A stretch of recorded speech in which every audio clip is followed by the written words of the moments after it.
Good morning and welcome back to Where Wendy Travels, Where Wendy Creates. Today, and I also wanted to tell you, these file folder covers with the fabric glued onto both sides, I have decided I'm going to do one of these a week instead of trying to get them all done at one time. So we are back today, almost a week and a half later, to go ahead and create another file folder cover where we're going to put our junk journals inside of. And I've already, as you know, ironed on the fabric onto both sides and trimmed off to where we have the size of our junk journal. And now I want to rim it with something beautiful and cover up the file folder with some other decorations. We've talked about and done pockets and envelopes and other lace and ribbon.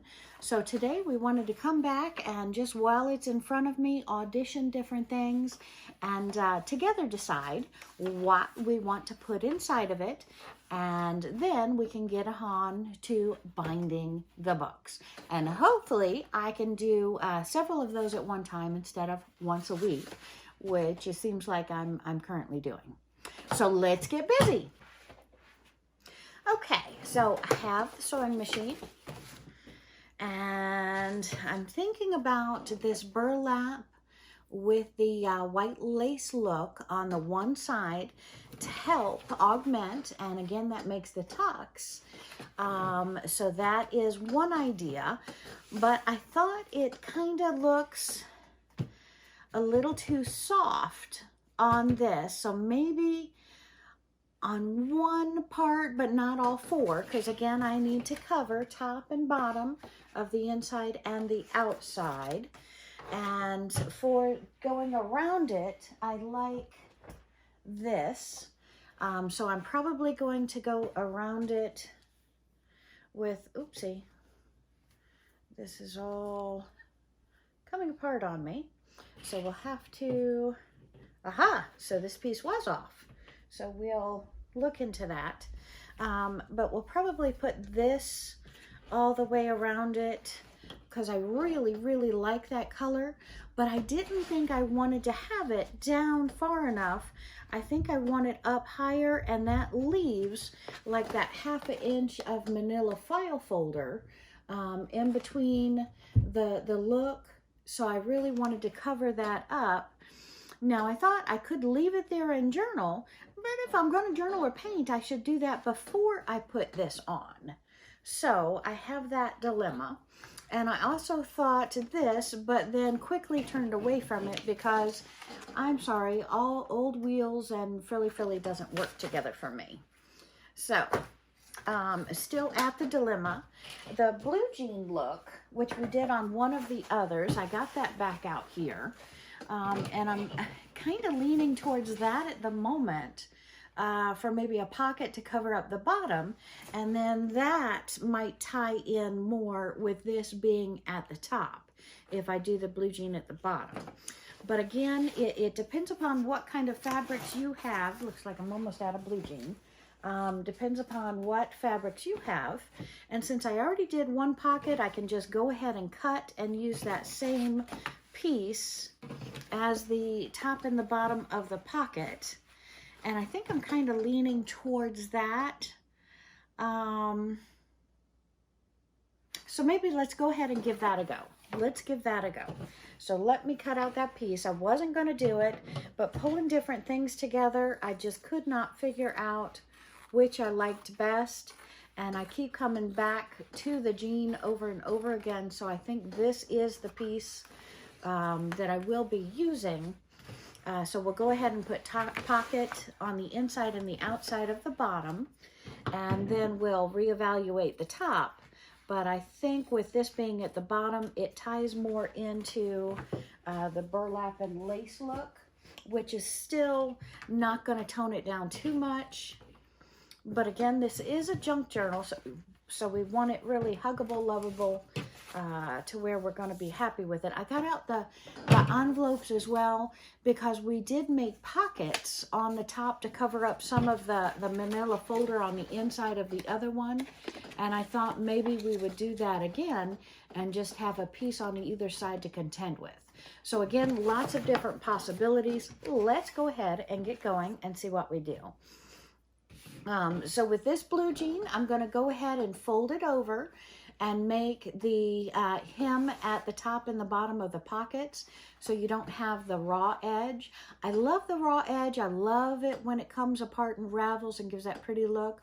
But I think for the pocket, I'm going to go ahead and hem it in right now. So let's get the sewing machine over here. And I'm not going to pin it and take the time to do that. I'm just going to be very careful. Fold over what is closest to a 1/4 inch or comfortable here, which looks like just over a 1/4 inch.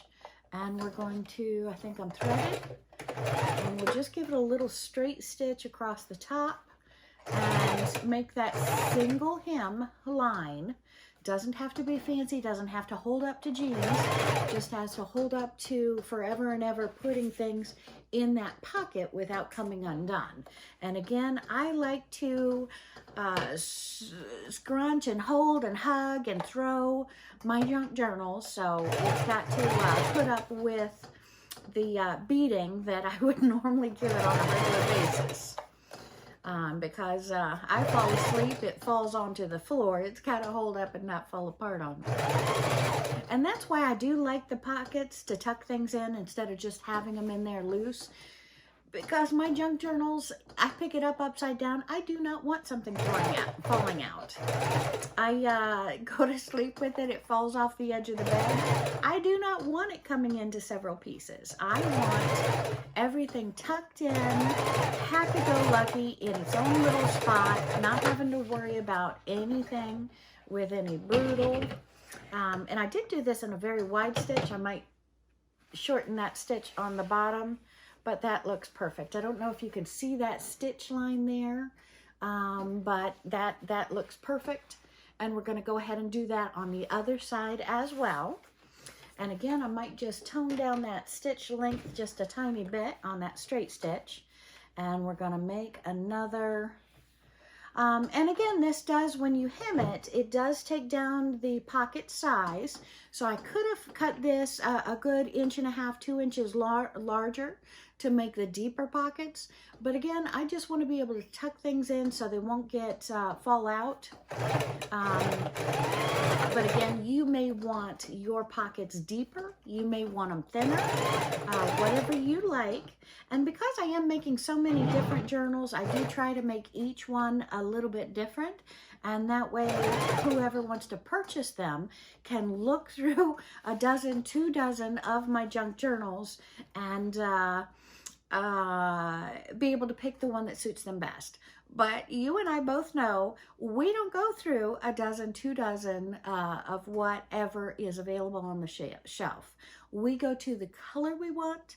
We go to whatever catches our eye, and that tones down my 2 dozen journals for sale down to about 3 or 4 you're willing to look at. And then I hope that I have enough variants in there that you will find one you like. And again, I do have the Etsy store, but no, it is closed right now. I do not have it open. I'll have it open for maybe 3 months during the summer. Other than that, I just do craft shows.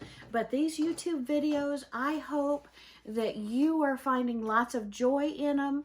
Make yourself a junk journal. And if you feel you don't want to, there are lots and lots and lots of junk journals on Etsy. So it will not hurt my feelings at all. Find one you love. Start writing in it. I write in sometimes one a month. And sometimes I'll fill one up in a week. And sometimes I have one from last year that I pick up again and I go for it. A junk journal is just there for you. It's therapeutic. It's fun. It's art. It's for you to put your stickers in, your glue book in, your diary in, your therapeutic thoughts. And it's for you alone unless you want to share it. We all have our own reasons for liking them, loving them. But mine, again, I want to hug it. I want to do my art in it. I want to put my medical problems in it. I want to use it as a history. And so many, many, many other things. So again, however you find purpose in it, I want you to use these junk journals the way you like to use them. Okay, so we have that pocket. Again, this is going to be a very short pocket because I'm going to put it on both sides, the outside and the inside. So we're going to determine the inside versus the outside. I think this will be the inside, this will be the outside. And I think we're going to have this as the top and this is the bottom. So we're going to go ahead, open this up. And again, we have measured it to size. And we're going to pull it up approximately halfway, put our file folder in here, and fold it over. Make sure we're about halfway on this side. And again, there is no perfection here. Halfway on this side, looks like I have it torqued a little bit, or stretched. And again, I did not use a ruler to cut it out, so we're just going to have that tiny little bit of pocket there, and we're going to sew it up, sew it up, sew it up, sew it up, so you can have 4 stitch lines in this, and that way it won't have the bulk in the center once you open and close it. So let's go ahead and do that now. I think I'm holding it okay. We're going to tuck it and torque it once we get it under the sewing machine to make sure it's perfectly tight. And there we go. Okay, so turn the sewing machine back on. We're going to do a straight stitch. And a wide straight stitch is good. Oop, turn it on. Wake up. And it looks like I've unplugged it. So, and that I seem to do often when I pull it too far away. And there we go. We're on.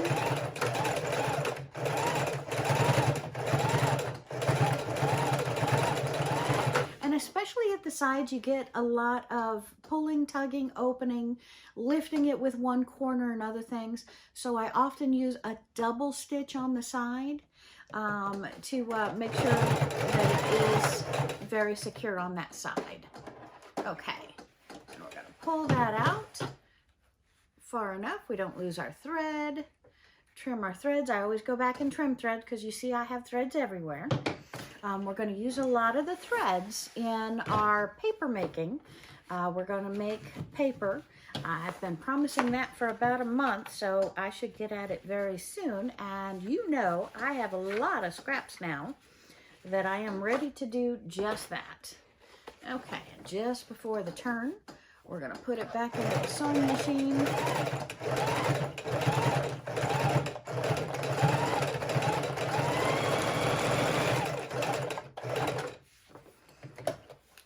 Up, pull it to the other side, make sure I'm tight on the bottom and on the top. And I have it wider than the back. That's okay. You're just trying to get the extra lines to keep it taut, not to let it buckle come out. And of course, it's got to be taut enough, tight enough, that it holds in all of your goodies. And if I do it right, we can actually put a pen or pencil in that corner as well. Let's trim our threads on the inside, and I guess I did that already. Trim some of these threads. And again, you saw I didn't cut the threads in between the 2 seams that were close together. We just go back and pull those threads off, trim them up, and again, we'll come back and trim more later. And then we just have the one side yet to do. So we're going to make sure that is pulled up. And again, it's kind of a stretchy material, like a blue jean sometimes is stretchy. So we want to make sure that that's laying flat. And we've got the corners tucked in nice. Make sure we have enough thread so I don't lose my thread. Oftentimes you'll hold your thread when you start. Or a lot of sewers also take that thread and they sew onto a little piece, and that makes sure they never unthread their machine like I tend to do quite often.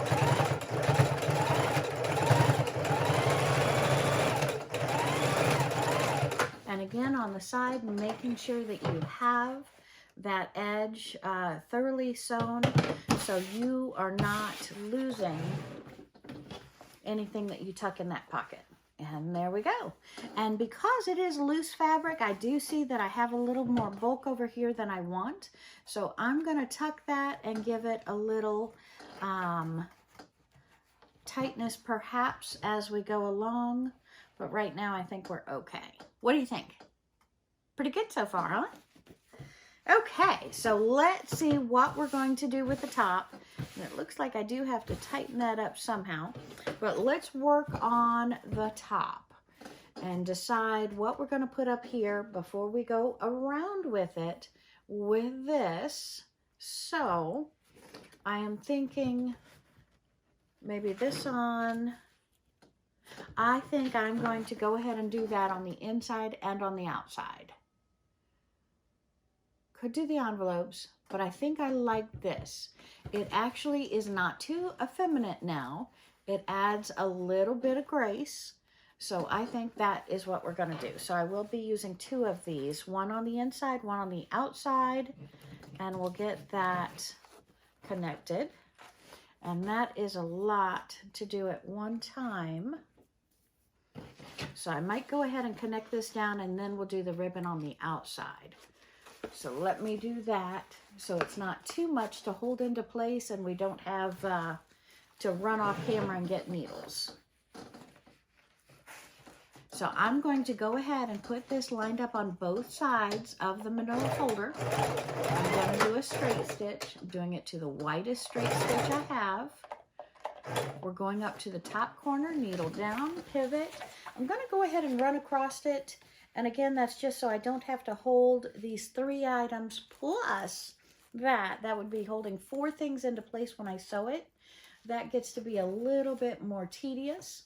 So instead, we're just going to get across this real quick. And then we'll add the outside border. And I'm getting excited because I can already visualize what it's going to look like. And again, some of these junk journal covers, some of these junk journals are more elaborate than others, just by the materials that you put into them, by the effort, by the amount of pockets, by the amount of different mixed media you're using. I mean, look already what we're doing. We're using lace, we're using fabric, we're using that pellin or sticky material to put the fabric to the folder. We're doing the file folder itself. We're doing the jean fabric. We have the thread. We're doing the burlap, the lace, the ribbon. We're doing the upholstery ribbon, if you will, going around it. I wonder if that has a different name other than upholstery ribbon. It just says Hobby Lobby. Polyester cotton, 80% polyester, 20% cotton. It just says sewing. It doesn't say ribbon, lace, upholstery ribbon. But again, great clearance. Take advantage of it because otherwise these junk journals would be extremely expensive and maybe even a hobby out of our reach. And we're going to keep these 2 pieces we're cutting off because sometimes I use them in a lot of different ways. And if I can't find a way to use them on a journal, I will be using them on tags. So we definitely want to keep all the pieces we cut off. And then you can see that both inside and outside, we've got that beautiful. So now we're ready to go around with this, and we're going to go ahead and measure it and cut it off just because of the weight. I don't want to have that weight when we go around this, and we're going to do that momentarily.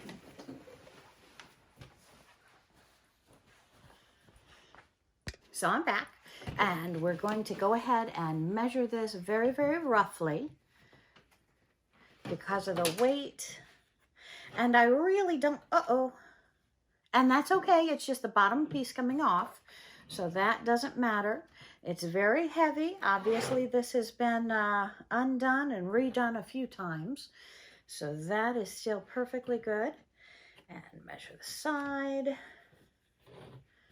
and the side and give me just 2 inches extra. And then if I cut this properly in between the 2, I'm hoping I don't have to sew it immediately. I can pick it up before we're done and sew it back. So I've got the top. I'm going to lose a few threads there, but not too bad. And on the bottom. Okay, so move this big bulky thing out of our way. And then we have a piece to fit. I do like starting at the bottom of the front cover. So we're going to go ahead and over here, we're going to start and go all the way around. And then on the inside, we'll probably put a ribbon to cover up the stitches on the inside when we look at it, and or decorations or collages, depends what we do. I'm going to come away from that edge, and then I can do a zigzag stitch or a straight stitch. Okay, I've locked it in, and I think I'm going to go to a tight zigzag. So I'm going to lift my needle, I'm going to turn it over to a zigzag, take down my length, and just probably put it on a 3 length and a 4 width. And we're going to go around all the way around. And I might try and tuck some of the pocket loose as we go.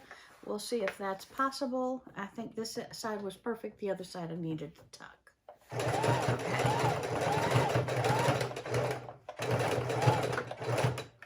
Okay, and needle down. And the tricky part, turning it up, making that corner, staying on the file folder. And of course, we're going to get some bulk. And because we still have that outside thread on this, I'm going to hold it down, or else it's going to get all tied up as we go around the corners. So hold it down. All right, we did that very nicely. And again, it does get some extra weight. Sometimes I pick them up and I throw them. So we want to secure that down very well so it does not come off on us. All right. Come straight down the side. Making sure we're holding that to make sure that file folder and that ribbon is lining up very well.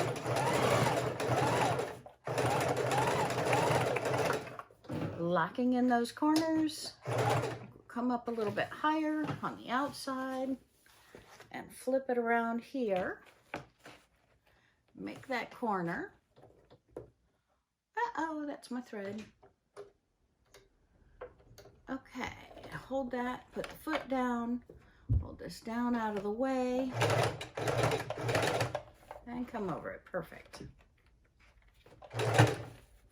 Okay, I think I came down on the file folder a little more than I expected to on the corner.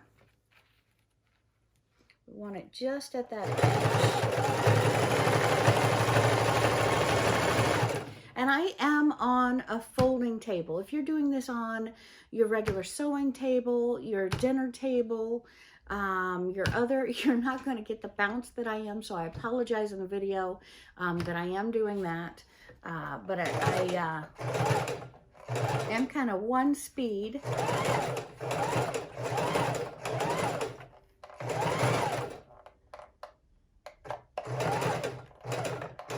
And we get to the side, with a little extra strength, and I want that needle on the outside.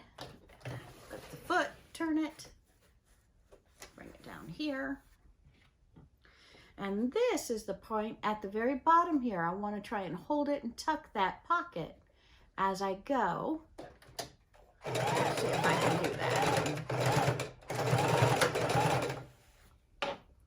Okay, so I'm going to hold that over on both the front and the back as we come right down that side. Got it.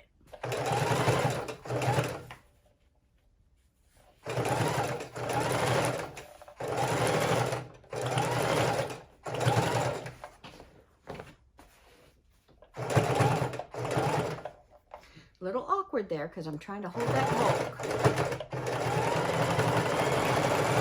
And I am going to go over it a couple of times because I held that bulk for the pocket, pulling it a little bit tauter than normal. Okay, needle down, make that last turn, and I am overlapping a little bit more than I expected. But again, you know me, I put the extra on the tags, and that maybe gives me the scraps that I'm looking for, making it easier down the road so I can have them in my little scrap shoebox instead of having to go back to the large bulk of the upholstery. Gives me a little more choices where I want them. All right, right on the edge there.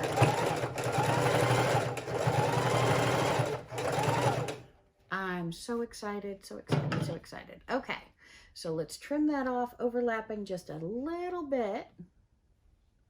And I'm trying to get in between those two, so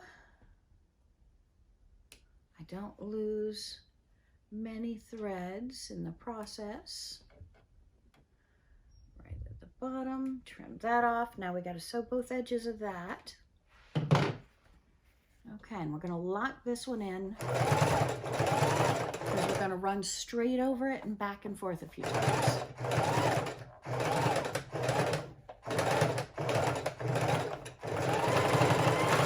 And there we go. We're right at the end. Okay, and we are locked in. And now that top corner, I think I got a little too tight too. So let's check it out and see how we did. Trim our threads. Okay, turn off the sewing machine so we don't ruin that light. And see, we're just going to put ribbon on the inside there. That's going to look beautiful. That's the inside. This is the outside. Now let's do that magic. Let's grab that thread that's coming off and just, maybe I'll grab it at the beginning point. Looks like right here.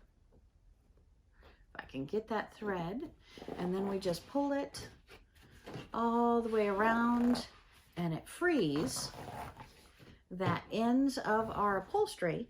So instead of being tight and sewn here on both sides, it's free and beautiful like a lion's mane. Okay. And this thread I can cut up into pieces and put in my paper making. So again, nothing has to go to waste. Longer pieces look kind of cool in the paper as well. So there we go for that. Okay, and there is the outside of our journal. I think I am loving this. And the inside of our journal. And again, the inside of our journal, we'll probably put a little bit of lace and complete that. But I am very happy with the outside. I think that outside looks like a very finished, professional piece. And now for the inside to close, it looks like I really need to do the sides. Oh, I tucked that in. Oh, I tucked that in. I held that too tight. So we'll fix that with the lace. Easy done. And I think it wouldn't hurt to do the lace all the way around all four sides. So let's cut a couple more of those threads off. And let's sew this. So we're going to sew this in a moment so we don't lose that part. We're going to get this out of our way. We'll sew that edge momentarily. And now for the lace on this one. Let's see, I think this is too thin. Well, too wide, but not thick enough to cover, and it just clashes with my other lace. So that doesn't work at all. Let's see, I only have one ribbon on the table other than that. So we'd have to go look if this one doesn't look well enough. So let's audition this one, see how it looks. I think I'm happy with that on the top. Love it on the side. And on the bottom, that goes very well too. So now we have to decide, do we want the straight side up or the lacy side up? Lots of choices. So I think I like the lacy side out. Yes, yes, okay. So the straight side is going to go in. The lacy side is, or the bumps are going to go towards the outside. And since this is such a lightweight spool, I'm not going to go ahead and pre-cut, pre-size that. And since I have the issue here and I want to turn the pocket up, that's actually where I'm going to start with the lace. So let's turn the sewing machine back over here, turn it on, And we are going to pull that. I could cut it, but I'm thinking just pull it up and start my lace there and then over wrap. That's going to be perfect. Okay. So we're still on a zigzag stitch, so I'm okay with that. And we're going to overlap that pocket and come around and take out that little bulk spot. And we're locking in that stitch. And I think I broke a needle. Hold on. And again, we're going over lots and lots of layers because I rolled that. The blue jean material was down and then I put it back up. So we actually have several layers there, plus the cardboard, the two fabrics, and the blue jean on the other side. So let's try and pull that needle up. And it looks like I did not. I did not break the needle. It just stuck hard enough to stop the machine. So let me go ahead and back this up manually by hand. So I'm locking in those stitches, going over it, but I'm not running it with the foot. There we go. We're hitting some hard thickness there. And this is just winding it for those stitches over the hard spot, and we are up past it, so now we can go ahead and sew. Go gentle, go gentle, go gentle. Okay, rock and roll. Keeping that lace right on the edge, because on the front, we want our stitches to be going back over this on the top side. So it's going right back over the same area that we stitched, and we're just covering up this edge on this side with the lace. Lace, ribbon.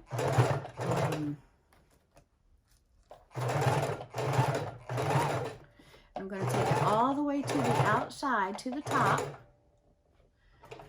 My needle on the outside, turn it,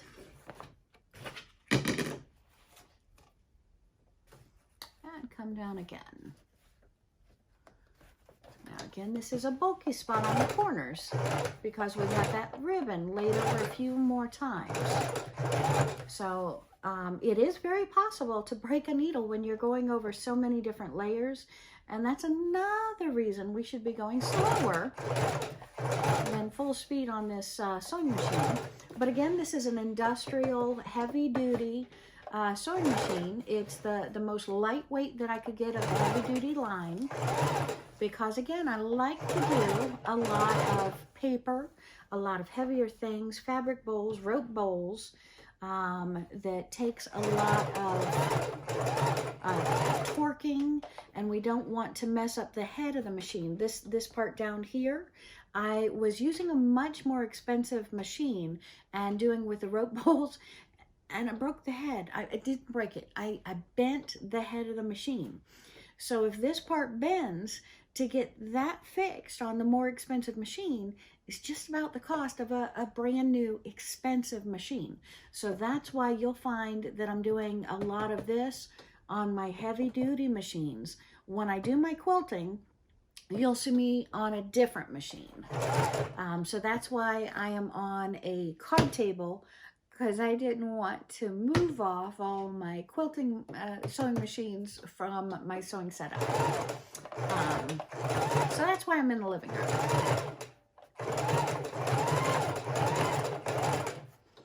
Okay, coming right up to the corner. I want my needle on the outside, down, up, pivot, foot up, pivot the machine, bring it down. Again, a lot of bulk on the corners. So I'm watching that I don't make it angry again.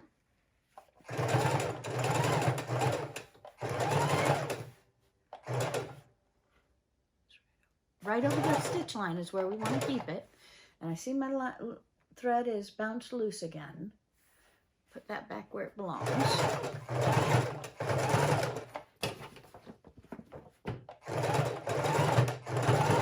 And when you're dealing with a lot like this with pockets, it's going to get caught and tucked on everything. So you got to go slow, pick it up, maneuver it around so it doesn't get hung up on you. Okay.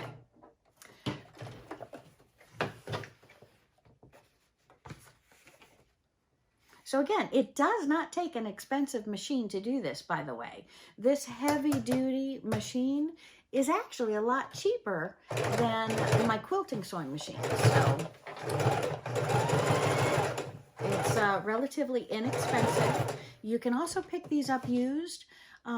So if you hang out at the secondhand store, at the thrift stores, you should be able to pick up a sewing machine maybe once or twice a year. I see them in there. And if you know what you're doing, you wind it in the back, you make sure that it is moving, you see the name, you can look it up on your computer, see how the parts are to replace them.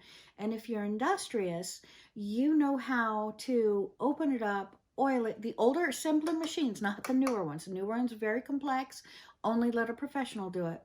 But the heavy-duty machines, the older, the simpler machines, you can oil that down. And really, if you can get a straight stitch and you can get a zigzag stitch, you can do all of the craft items, all of the simple, straight, simple beginner quilts that we do can be done on this machine. So just to keep that in mind.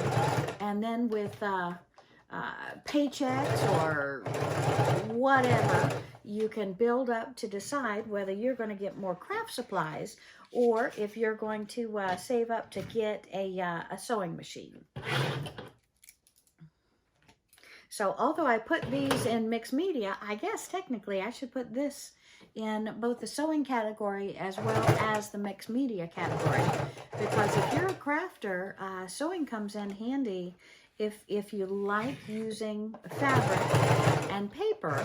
And you know, a lot of my paper pockets, I use the sewing machine for too.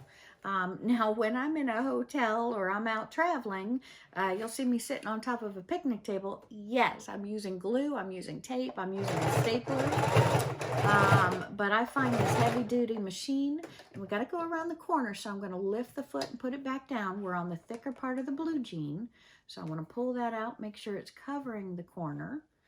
Give myself a little more room. So we're lifting the foot with the needle not down because I'm close to the side.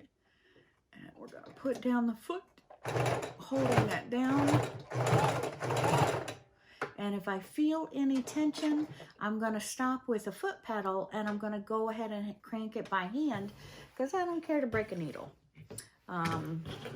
Usually when you break a needle, it sticks in the fabric, it sticks in the machine, it sticks in the needle head. Sometimes that baby pops and flies. So wearing glasses isn't a bad thing either. Very rare, only happened once. And not towards my face, but anything can happen. Okay, so we're at the end. We're going to go ahead and overlap. I'm going to overlap maybe about 2 inches, and I'm going to trim this off. And then we're going to finish this little piece up right here, going over that tough part. So I'm ready to stop with a foot and start with a hand because it's going to get awfully heavy again. And I'm trying to go 1 stitch at a time so I don't end up with that issue again. And we're through it, so we're golden. Okay, you saw me go back and forth over that just a little bit so we can free that. I'm going to trim the thread, I hope, on this side. And then we're going to trim the thread on the back side. And then we just have some threads here and there that we need to pull off where we started. And we have that beautiful, I don't know if I like the front, back, or the inside better. Look how beautiful that turned out with that ribbon. I think that, now let's look at it again before I speak. That turned out to be a pretty professional piece. And you might have heard me say last week that I think every single one of these I make, I like this one better than the last one. So again, it's hard to pick a favorite, but this is the cover for a junk journal that I'm going to put in the center of this. We're going to hand sew it in, make that signature, maybe even 2 signatures inside, so we have a huggable, lovable junk journal. Thank you so much for coming today. I hope you have enjoyed my talking as we completed this brand new. I never know what I'm going to make before I make it, but we've got the tuck up top, we've got the pockets in the bottom, inside, outside. I'm just loving this. I never make them the same inside as I do outside. But I am very, very happy with this. So this is just wonderful. And I can put the pen or pencil maybe tucked into the spine, depending upon how we do it. Maybe a hidden key there, or the pencil on the outside if it's not too tight in there. We've got that pocket. Okay, thanks so much for joining me today. Y'all have a wonderful afternoon. Please, if you haven't done it before, subscribe down below. Don't miss another video because we're going to be putting the paper on the inside to complete our Huggable, Lovable Junk Journal. Thanks so much, y'all. Have a great day. Bye.